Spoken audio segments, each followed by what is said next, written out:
Mulheres gestantes, lactantes, mães com filhos de até 12 anos e ou pessoas com deficiência têm direito à prisão domiciliar, mas as decisões que concedem essa prisão raras vezes são claras para as mulheres. Além disso, são limitantes, pois nem sempre observam as necessidades das mães para a realização das tarefas cotidianas, impondo, por exemplo, a necessidade de autorização judicial para levar os filhos, filhas ao médico ou à escola, o que acaba criando barreiras para o exercício da maternidade. Para entender em profundidade esses limites e dificuldades, realizamos entrevistas com 5 mulheres em situação de prisão domiciliar, bem como com uma familiar que também é atravessada por essa dinâmica de penalização da mulher. Quem são as nossas interlocutoras? Marta, 33 anos, brasileira, branca, mãe solteira de 5 filhos.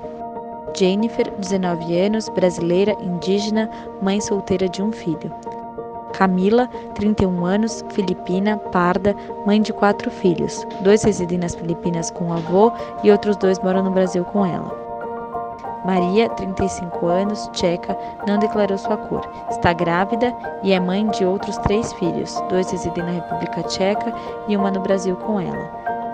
Lívia, 52 anos, brasileira, parda, mãe de Vanessa, que está em cumprimento de prisão domiciliar. É responsável pelos cuidados das 2 netas, filhas de Vanessa. Limites e dificuldades da prisão domiciliar para mulheres mães. Falta de clareza sobre os limites de circulação. Eu não fiquei sabendo o que eu poderia ou não poderia fazer. A única coisa, quando saí de lá, me disseram que eu não poderia ser pega fora de casa, a não ser fazendo alguma coisa para meu filho. Só se eu fosse no médico com ele ou alguma coisa que eu ainda teria que notificar o juiz. A maior dificuldade são os limites. Você nunca sabe se alguém está atrás de você. Agora não, pois já estou começando a entender. Mas no começo eu sempre ficava apreensiva ao sair para fazer compras, sentia sempre que havia alguém me seguindo. Eu sentia muito medo da polícia, tinha medo que eles me parassem ou algo assim. O que eu posso fazer é só levar eles para a escola e ir para o médico. É só, mais nada. Se eu for para o supermercado e a polícia me parar, eu já volto para a cadeia. Isso daí eu já não posso. Aí é minha filha mais velha que faz tudo isso para mim. Eu só saio mesmo de casa para mim levar as crianças na escola e levar meus filhos no médico. É justamente o medo de ir até o posto, de levar uma criança na escola, de saber que a polícia é uma presença frequente no território que ela mora e sabe que é muito possível que ela saia na rua e seja abordada por um policial ou que outra pessoa da família dela também seja. O que a gente vê é uma dificuldade das pessoas conseguirem saber o que está acontecendo com o seu processo, até onde elas podem ou não podem ir, né, vivendo sob prisão domiciliar. Eu fiquei muito triste, porque você não tem a liberdade de poder andar para qualquer lugar com os meus filhos. Fazer uma coisa que é urgente, né, que não dá para ser resolvida no tempo das instituições, ela precisaria tomar todos esses cuidados para pedir uma autorização para sair de casa ou arriscar tudo, arriscar sair de casa e poder, por exemplo, ser abordada pela polícia na rua e verificarem que, na verdade, ela não está em liberdade, ela está com mandado de prisão domiciliar. A gente tem que entender também que a prisão domiciliar é uma forma de expandir o controle do Estado para a vida da pessoa, né, para uma casa, ou, por exemplo, para um espaço de acolhimento institucional do município.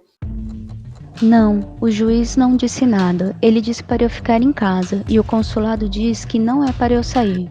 Mas como é possível não sair? Eu tenho uma filha pequena, não posso ficar em casa o dia todo. Tenho que fazer compras. Meus advogados perguntaram e ele não disse nada. Então meus advogados me dizem para sair, mas que não vá para muito longe. E toda vez que eu saio para algum lugar mais distante, eu escrevo para o meu advogado, para que ele saiba onde eu estou.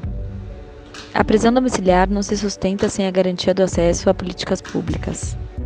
Então a pessoa precisaria, no mínimo, ter uma autorização para poder sair de casa para trabalhar, ou uma autorização para poder ir até um centro de referência do território onde ela vive, para justamente fazer sua documentação, solicitar o acesso ao Bolsa Família, a outros tipos de direitos.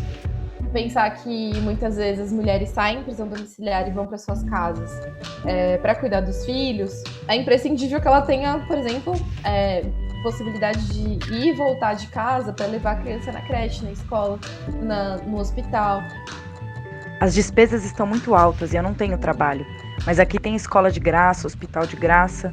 O auxílio merenda que as crianças recebem ajuda muito e eu consigo comprar leite e biscoitos para elas. E tem o Bolsa Família, que pode ajudar muito também. Se tivesse uma lei que tivesse alguma coisa para ajudar a família que ficou com os filhos, nem que fosse uma cesta básica, uma caixa de leite, 300, 400 reais por mês. Cada criança ganha 300 reais. Nossa, seria ótimo, seria muito bom. E isso aqui no Brasil para mim é muito chocante, porque te botam para fora da prisão e não se importam. Você não tem dinheiro, você não sabe o idioma e eles não ligam para você. O que você faz ou não, aonde você vai, se fica na rua ou se tem um lugar para onde ir. Se eu não fosse ao consulado, não sei o que eu faria no dia em que me tiraram da prisão. Eles não se importam aqui. Os desafios para mulheres migrantes. Eu tenho bastante dificuldade para encontrar trabalho aqui. Primeiro, por causa do meu caso, que ainda nem teve início. Em segundo lugar, por causa do idioma. É meio difícil para mim. Outro problema é a criança pequena. Eu não tenho como deixá-la na escola ainda, porque ela também não entende muito bem o português. Eu já acompanhei muitos casos de mulheres não brasileiras, né, mulheres migrantes, que justamente tinham direito à prisão domiciliar por estarem gestantes ou por serem mães de crianças menores de 12 anos e que justamente não tinham vínculos no Brasil, não tinham familiares que podiam ficar com seus filhos e precisavam de um endereço fixo, né, de um espaço para poder apresentar para o judiciário e ter o seu direito à prisão domiciliar concedido. E muitas vezes esse espaço era justamente espaços de acolhimento institucional, abrigos públicos mesmos. Estar separada da minha família. Eles saberem que eu tenho 2 filhos que precisam de mim e eles não se importarem. Isso é o mais difícil para mim aqui. Eu não sei nada sobre isso. Eu não sei se pode sair, mas eu saio. Da última vez eu avisei a advogada. Expandir as potencialidades da prisão domiciliar.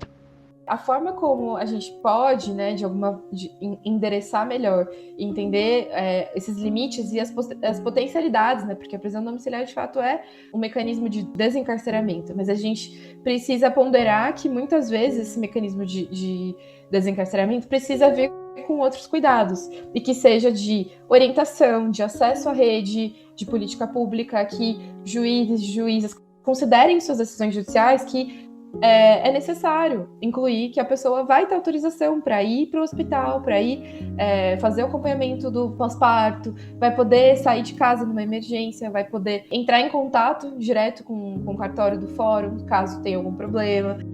Nessa prisão que eu tive os planos foram por água abaixo, porque agora para arrumar um serviço registrado é muito difícil com a prisão domiciliar. Gente, a pessoa errou. Vocês deram a prisão domiciliar. Então deixa a pessoa terminar pelo menos os estudos. Se não tiver estudo, deixa a pessoa trabalhar.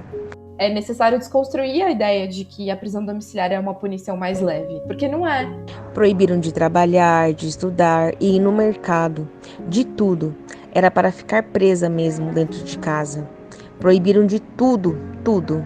O que ela podia fazer é atravessar a rua para tomar sol. Ela cumpriu. Não me recordo bem, mas acho que uns 8 meses ela cumpriu. Aí apareceu esse serviço, onde ela está hoje. Antes de eu ir presa, surgiam uns biquinhos de trabalho que eu fazia. Sempre tinha ali um empreguinho para mim fazer e hoje não.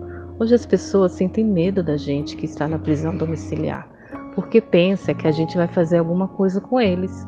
Então eu perdi todos os meus biquinhos que fazia antes.